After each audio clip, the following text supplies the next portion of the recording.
Bagaimana mungkin keempat nakes tersebut masih berpikiran macam-macam terhadap jenazah yang sudah terpapar, yang sudah tidak berdaya begitu kan? Apalagi kondisinya corona, COVID-19 merajalela, tidak mungkin macam-macam.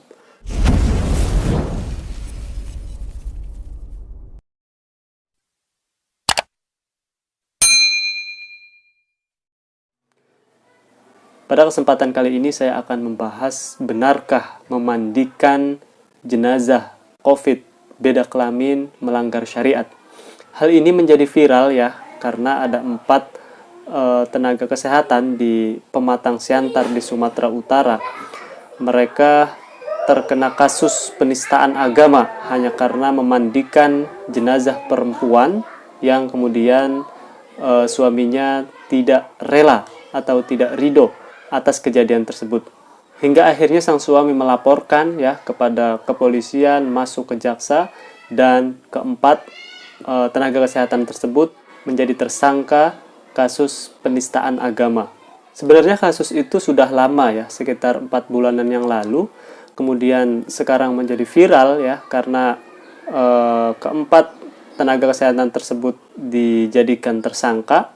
Namun pada akhirnya ya sekarang Kejaksaan Negeri sudah memutuskan untuk di-stop tuntutan terhadap 4 tenaga kesehatan tersebut.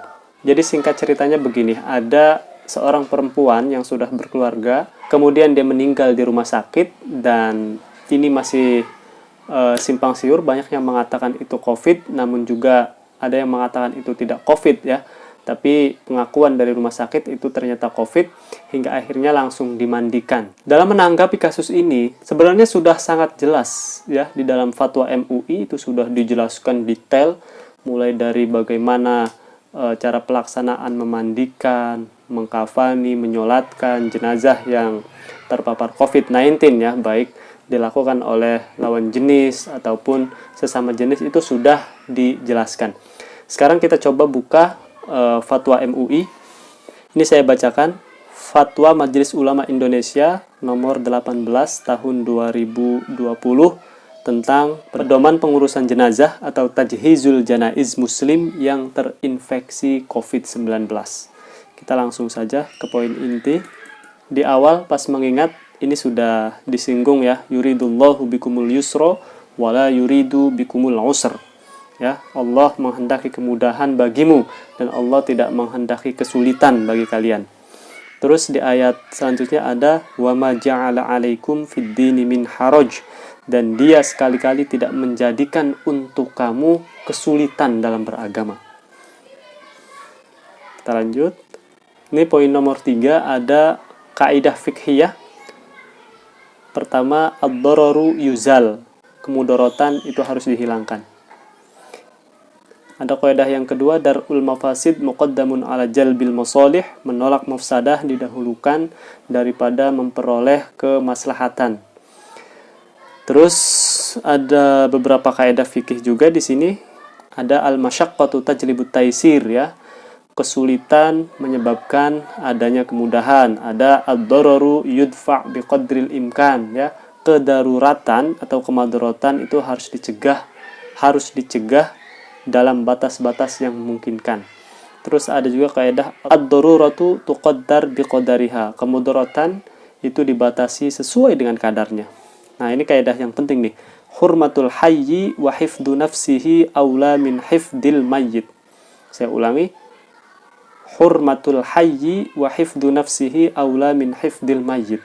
Menghormati orang yang hidup dan menjaga jiwanya itu lebih utama daripada menghormati orang yang sudah meninggal. Nih dalil nomor 6 tentang pemulasaran jenazah. Pendapat Imam An-Nawawi dalam kitab Al-Majmu' juz 5 halaman 141 sampai 142. Idza mata rajulun wa laysa hunaka illa imra'atun ajnabiyyatun aw imra'atun wa laysa hunaka illa rajulun ajnabiyyun fa fihi thalathatu aujuhin.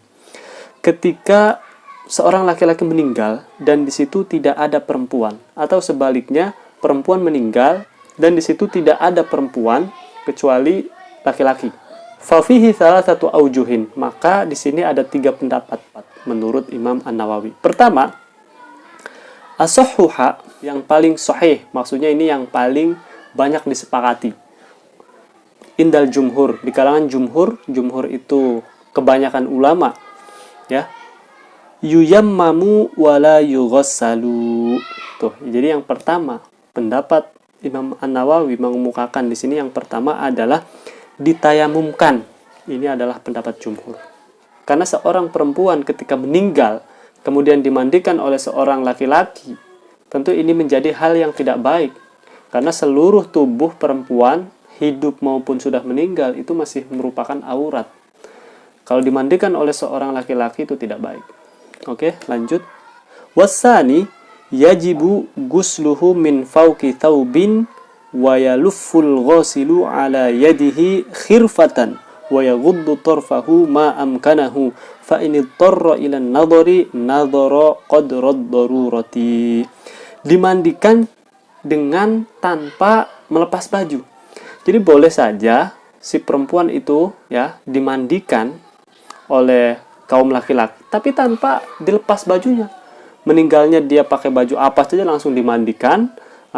Terus di sini dijelaskan, dan berusaha tidak melihat mayat. Jadi dimandikan, berusaha matanya ke atas atau memejamkan mata. Jadi airnya itu langsung disiramin begini aja, disiramin, seret, langsung disamaratakan.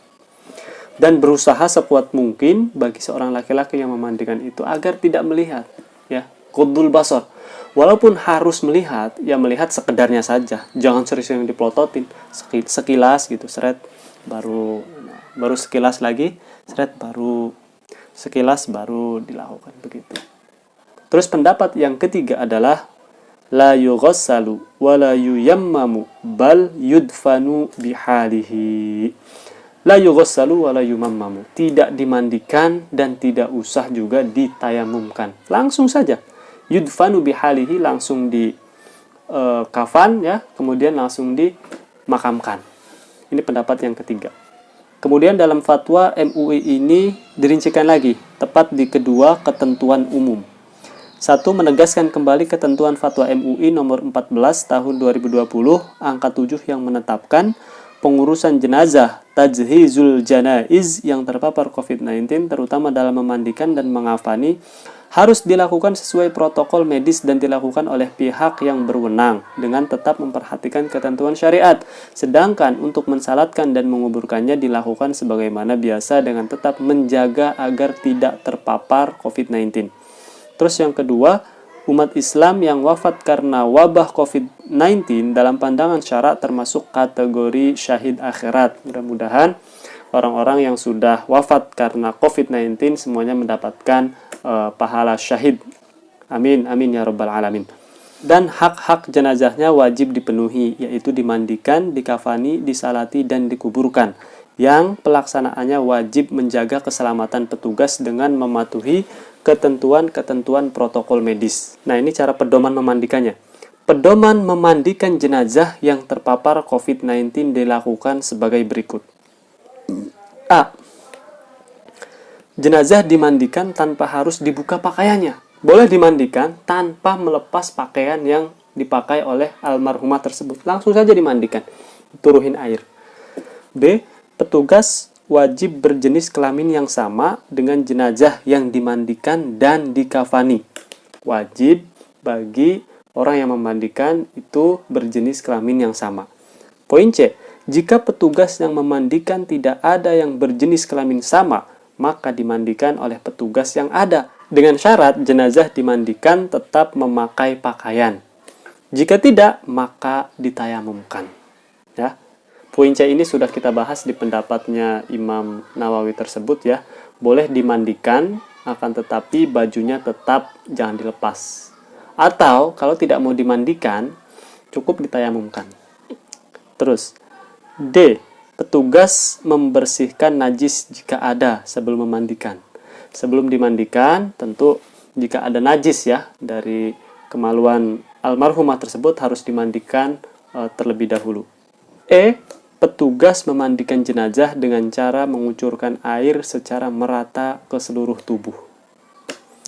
Poin F, jika atas pertimbangan ahli yang terpercaya bahwa jenazah tidak mungkin dimandikan, maka dapat diganti dengan tayamum sesuai ketentuan syariah, yaitu dengan cara mengusap wajah dan kedua tangan jenazah minimal sampai pergelangan dengan debu.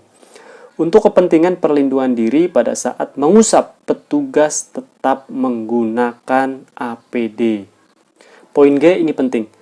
Jika menurut pendapat ahli yang terpercaya bahwa memandikan atau menayamumkan tidak mungkin dilakukan karena membahayakan petugas, maka berdasarkan ketentuan darurat syar'iyah, jenazah tidak dimandikan atau ditayamumkan. Saya rasa dalam fatwa MUI ini sudah jelas ya bagaimana cara pemulasaran jenazah, mulai dari memandikan, mengkafani hingga menguburkan jenazah. Ini sudah dijelaskan detail dalam fatwa MUI ini, mulai dari jenazah yang satu jenis kelamin atau beda jenis kelamin, ini sudah sangat jelas. Namun permasalahannya, jika sudah kejadian perempuan ataupun almarhumah itu sudah dimandikan oleh petugas medis atau nakes yang mana mereka itu dari kaum laki-laki, ya saya rasa melihat kondisi ya. Kalau memang di rumah sakit tersebut tidak ada petugas dari perempuan, nakes perempuan, bahkan ada yang mengatakan di rumah sakit itu hanya ada 4-4-nya nakes tersebut yang bertugas di rumah sakit itu, dan tidak mungkin tentunya untuk dilakukan pemandian ataupun pengkafanan jenazah itu oleh orang-orang yang bukan ahlinya, yang tidak paham medis, yang tidak paham pemakaian APD tentang COVID-19, tentu ini tidak boleh. Justru itu berbahaya kalau dilakukan oleh keluarganya, oleh suaminya yang tidak mengerti tentang aturan APD COVID-19 gitu kan. Dan saya rasa ya sah-sah saja, wong sudah meninggal kok. Bagaimana mungkin keempat nakes tersebut masih berpikiran macam-macam terhadap jenazah yang sudah terpapar, yang sudah tidak berdaya begitu kan. Apalagi kondisinya corona, COVID-19 merajalela, tidak mungkin macam-macam.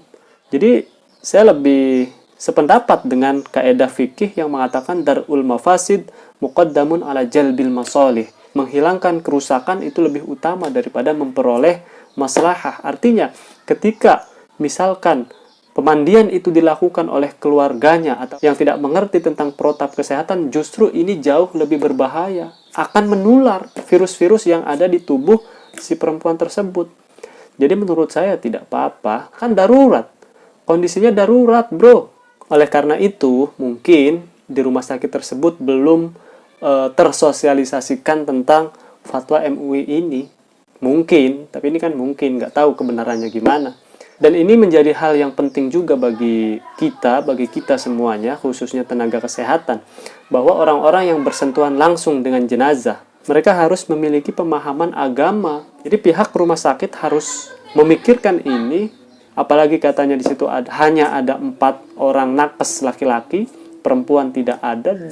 Keempat-empat ini harus benar-benar mengerti tata cara pemulasaran jenazah baik bagi muslim ataupun non-muslim.